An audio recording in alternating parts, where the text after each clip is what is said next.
A atividade de correspondente bancário. Parte 2. O que são correspondentes bancários? Essa aula foi produzida com uma visão geral e didática sobre a profissão de correspondente bancário para seu melhor entendimento, interpretada através da Resolução 3.954/2011. Recomendamos fortemente a leitura integral das 10 páginas da resolução, a fim de complementar seus estudos.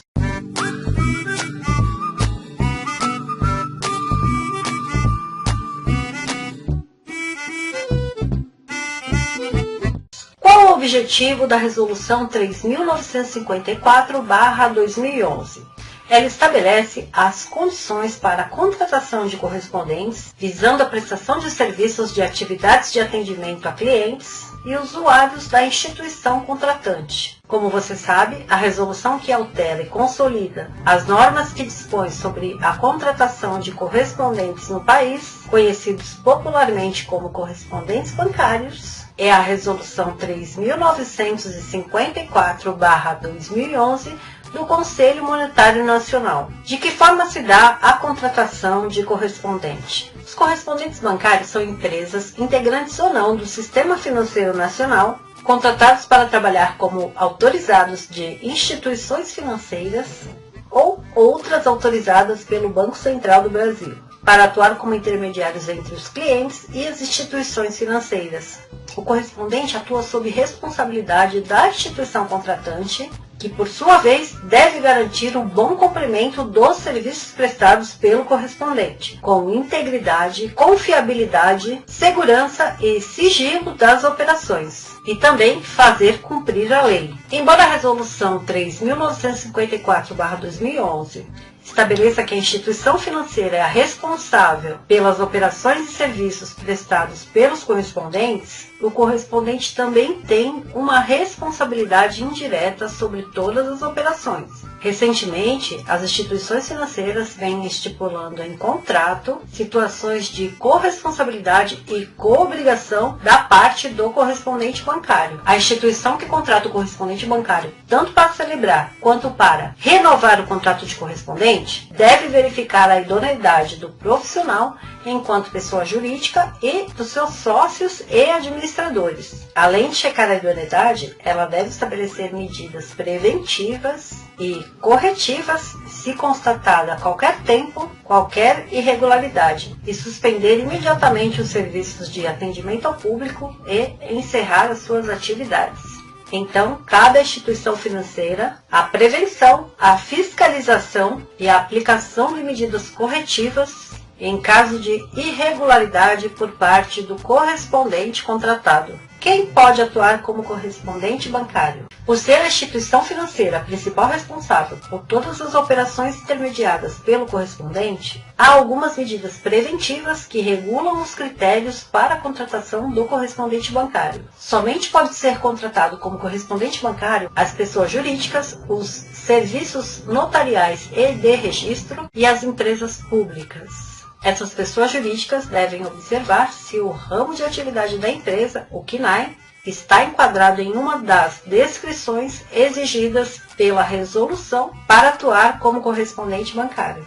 A empresa do correspondente bancário deverá emitir notas e apresentar à instituição financeira para o recebimento das suas comissões devidas. No credenciamento do correspondente bancário pela instituição financeira, normalmente é feita uma análise cadastral rigorosa e o correspondente bancário deve atender a uma série de exigências para efetivar o seu cadastro. A contratação do correspondente bancário deve ser comunicada ao Banco Central do Brasil, porém não necessita de autorização do órgão, já que a responsabilidade é da instituição financeira que contratou o correspondente bancário. O uso da expressão banco. A denominação banco perante o Sistema Financeiro Nacional está restrita aos bancos comerciais, bancos múltiplos, bancos de investimento e de desenvolvimento, não podendo ser usada pelo correspondente bancário, nem em contrato social e nem de forma figurada no nome fantasia. Veja o que diz o artigo 5º da resolução. Artigo 5º. Depende de prévia autorização do Banco Central do Brasil a celebração de contrato de correspondente com entidade não integrante do Sistema Financeiro Nacional, cuja denominação ou nome fantasia empregue termos característicos das denominações das instituições do Sistema Financeiro Nacional ou de expressões similares em vernáculo ou em idioma estrangeiro. O que é promotora? A promotora, como é normalmente conhecido o correspondente bancário de nível sênior, é a empresa cadastrada diretamente junto ao banco e, normalmente, com muitos anos de cadastro, experiência, estrutura orçamentária e entrega de produção substancial. Ela tem amplo acesso a toda a estrutura do banco, desde o fornecimento de login-mãe para digitação de contratos e para fornecimento a outros correspondentes bancários ou agentes de crédito. Também tem amplo acesso a material de apoio, material de marketing, reunião com superintendências dos bancos, negociação de comissão, exclusividade, dentre outras vantagens. É também responsável por entregar a produção de agentes de crédito ou correspondentes bancários menores, atuando como uma intermediária direta entre a instituição financeira e o agente de crédito ou o correspondente bancário menor. E ela fica responsável também por efetuar o repasse de comissões. Muitas vezes ela fica responsável por emitir a nota fiscal e o correspondente ou o agente, eles atuam como um contratado de prestação de serviço para esta promotora. Ela também se responsabiliza pela entrega de material de apoio, que são contratos, formulários, todo o material que a gente necessita ainda, né, já que a gente ainda não tem consolidado o contrato digital. Então ela também entrega material de apoio e também suporte operacional e comercial. A gente tem no suporte operacional pessoas que auxiliam o correspondente ou o agente em operações corriqueiras no dia a dia, e no comercial normalmente tem ou uma gerência, ou um operador comercial, ou um supervisor que fica responsável em visitar as lojas dos prestadores de serviços dessas promotoras para apurar necessidades comerciais, negociações, até mesmo às vezes para cobrar produções e metas, né? Então a gente tem todo esse suporte feito pelas promotoras. De uns anos para cá, muitas instituições financeiras, bancos e financeiras consolidados, eles não cadastram correspondentes bancários pequenos, tampouco agentes de crédito autônomos. Eles delegam justamente para essas promotoras para absorverem a estes cadastros. Hoje, com o surgimento das fintechs, os bancos também estão cadastrando as fintechs para atuarem como correspondentes bancários.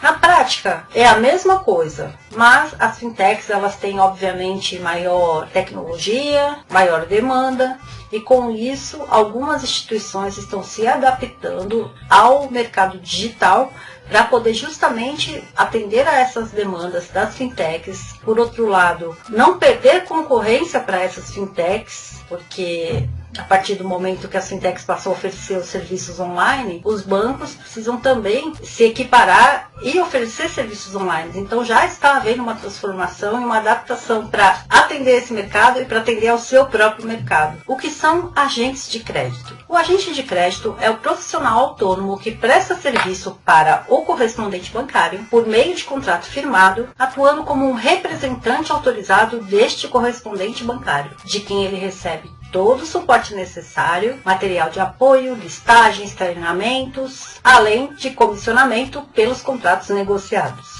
O agente de crédito autônomo ele pode trabalhar tanto para correspondentes bancários de menor porte ou de médio porte, quanto para as promotoras diretamente. Então a gente tem no mercado de correspondente bancário uma diversificação muito grande na hierarquia entre os bancos e a ponta que é o agente de crédito, na prestação desse serviço de intermediação de crédito, né? Normalmente quem está começando na profissão, ela começa como agente de crédito autônomo, depois ela vai se formalizando, abre a sua empresa, e aí ela passa a atuar como correspondente bancário direto, onde ela já pode ter funcionários, emitir notas fiscais. E enfim, como agente de crédito acaba sendo o primeiro degrau para que o correspondente bancário se insira na profissão. Pelas negociações, o agente de crédito não tem obrigação de emitir notas fiscais para as instituições financeiras para o recebimento das suas comissões, uma vez que as mesmas acabam sendo de responsabilidade dos correspondentes bancários. Porém, é possível que o correspondente bancário exija desse profissional autônomo um RPA, Recibo de Pagamento Autônomo, ou assinatura de um recibo de comissões. O agente de crédito em campo é um intermediário entre o cliente e a instituição financeira. Portanto, é muito importante conhecer o cliente, entender os seus desejos, conhecer bem os produtos que está vendendo, as linhas de crédito, para saber direcioná-lo da maneira correta. Como já mencionamos, recentemente as empresas no mercado de fintech também atuam com certificação de correspondente bancário, já que até abril deste ano ainda não tínhamos legislação específica para o mercado fintech, o que certamente alinhará a atuação de cada mercado de acordo com a sua respectiva norma. Franquias. Atualmente também admite-se o franqueamento de empresas de correspondentes bancários de modo figurado, já que a Resolução 3.954/2011, em seu artigo 7º, não prevê essa forma de atuação. Deste modo, os franqueados constituem contrato social independente para a representação destas marcas, como se fossem um agente de crédito pessoa jurídica. Veja o que diz o artigo 6º da Resolução 3.954/2011. Artigo 6º. Não é admitida a celebração de contrato de correspondente que configure contrato de franquia nos termos da Lei 8.955 de 15 de dezembro de 1994 ou cujos efeitos sejam semelhantes no tocante aos direitos e obrigações das partes ou as formas empregadas para o atendimento ao público. Entre os correspondentes bancários mais conhecidos estão as lotéricas da Caixa Econômica Federal e o Banco Postal do Banco do Brasil em convênio com os Correios. E aqui podemos entender então como essas empresas públicas atuam na intermediação de crédito como correspondentes bancários. Cartórios. A resolução autoriza também aos serviços de registros e serviços notariais a atuarem como correspondentes bancários. Subestabelecimento.